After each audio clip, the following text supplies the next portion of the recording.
Good afternoon from England, everyone. This is the story of Philoctetes. This is a double unseen in one.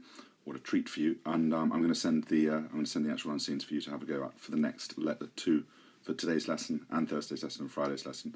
So it's two unseens, but they're two big unseens that you'll be able to cover over here.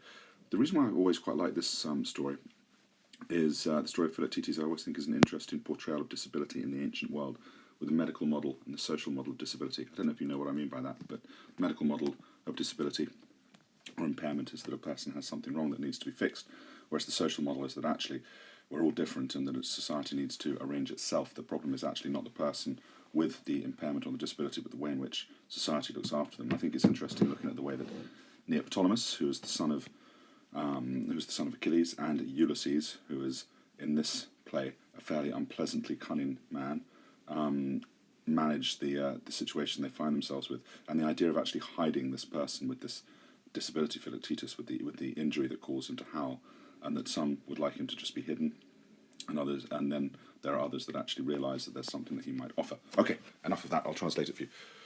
This one's a bit more difficult. I looked at the last one that I did for you, and I just thought that is way too easy for the likes of all of you, of Tanya and Vanch, etc. Graiki, the Greeks, Pugnavant, were fighting decem annos. The Greeks were fighting for 10 years, time how long accusative, against the Trojans, because Paris, the son of Priam, had taken Helen, the wife of Menelaus, once. Graiki tamen. However, the Greeks were not able to conquer the Trojans. At last, they captured a Trojan prophet, or priest, should we say. At last they captured the Trojan priest. The priest said, "You will never, future tense, you will never conquer the Trojans, and you will never free Helen, because you do not have Philoctetes and the bow of Hercules." Graiki quidam.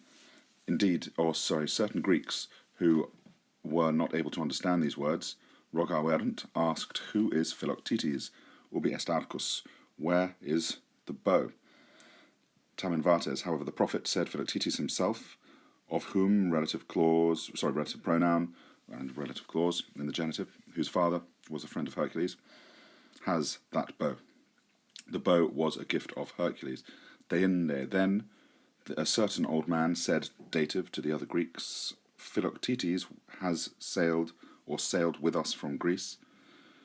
However, because he had a dirum vulnus, a terrible wound, he was always shouting, and so our leaders, reliquerunt, left him cruelly on an island. Philoctetes, therefore, nos culpat, blames us." Graecis auxilium. He will never, future tense, he will never give help to the Greeks. He will not give the bow, dative pronoun nobis, to us. If we do not have the bow, however, we are not able to conquer the Trojans. Res difficilima. The matter is difficilima, superlative, is very difficult. Next page. Ulysses and Neoptolemus, navigaverunt, sailed to the island where Philoctetes, this is something called the pluperfect passive, had been left, but you could just say was left. It's actually called the pluperfect passive. So the active is when we said Ulysses left Philoctetes. The passive is Philoctetes was left. So it's where the verb happens to the subject.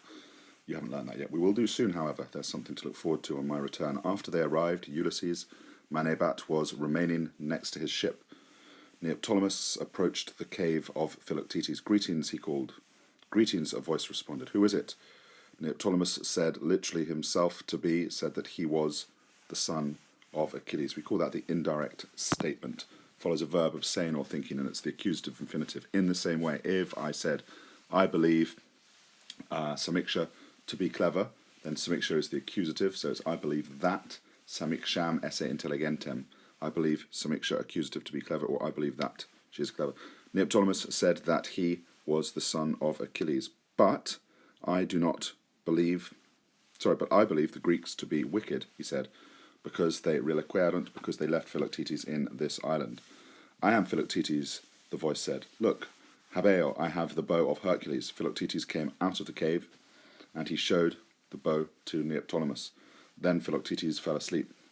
Neoptolemus, meanwhile, Curabat, was taking care of the bow. Then Ulysses arrived at the cave. He ordered jussit, so remember any sentence, subject, verb, object. Find your verb, jussit, which will tell you your subject is going to be a nominative singular, but there isn't one, so it's he ordered Neoptolemus to give the bow, sibi dative pronoun, to him, Philoctetes, to sail to Troy. The jus sit governing both of those two clauses. Philoctetes was tristissimus superlative, was very sad. He shouted, here's another indirect statement, he shouted literally himself to have lost, he shouted that he had lost both his friends and the bow. Then Hercules appeared from the sky to him. We call this deus ex machina, where basically a random event sort of comes that is in no way connected to the other story to finish off the story. Deus ex machina. Nice Latin there. God from the machine. Then Hercules appeared from the sky to them. He ordered Philoctetes, poor Philoctetes, to sail to Troy. And, sorry, in order, this is purpose clause, in order ut, which you haven't learnt yet, we do this at the end of the year, in order that his wound could be cleansed, cured. Thus the Greeks, he said, you will be able, thus you Greeks, he said, will be able to capture the city Arku with the bow. Very well done, everyone. 2 passages, 3 lessons, 2 long passages, 3 lessons. Good luck.